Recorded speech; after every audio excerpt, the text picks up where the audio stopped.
Marc, chapitre 16.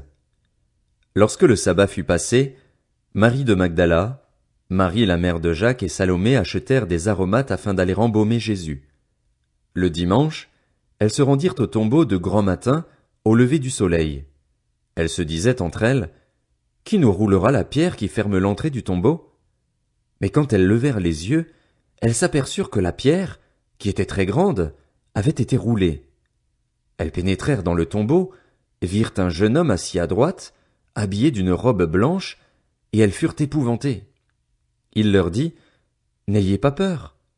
Vous cherchez Jésus de Nazareth, celui qui a été crucifié. Il est ressuscité, il n'est pas ici. Voici l'endroit où on l'avait déposé. Mais allez dire à ses disciples et à Pierre qu'il vous précède en Galilée. C'est là que vous le verrez, comme il vous l'a dit. » Elles sortirent du tombeau et s'enfuirent, toutes tremblantes et bouleversées, et elles ne dirent rien à personne car elles étaient effrayées. Ressuscité le dimanche matin, Jésus apparut d'abord à Marie de Magdala, dont il avait chassé 7 démons. Elle partit l'annoncer à ceux qui avaient été avec lui et qui étaient tristes et pleuraient, mais quand ils entendirent qu'il était vivant et qu'elle l'avait vu, ils ne la crurent pas. Après cela, il apparut sous une autre forme à 2 d'entre eux qui se rendaient à la campagne. Eux aussi revinrent l'annoncer aux autres, qui ne les crurent pas non plus.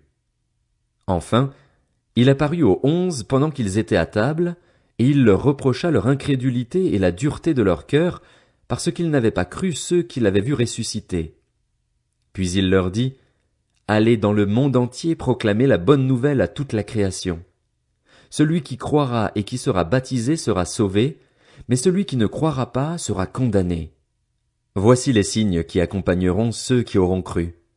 En mon nom, ils pourront chasser des démons, parler de nouvelles langues, attraper des serpents, et s'ils boivent un breuvage mortel, celui-ci ne leur fera aucun mal. Ils poseront les mains sur les malades et ceux-ci seront guéris. » Après leur avoir parlé, le Seigneur fut enlevé au ciel, et il s'assit à la droite de Dieu. Quant à eux, ils s'en allèrent prêcher partout. Le Seigneur travaillait avec eux et confirmait la parole par les signes qui l'accompagnaient.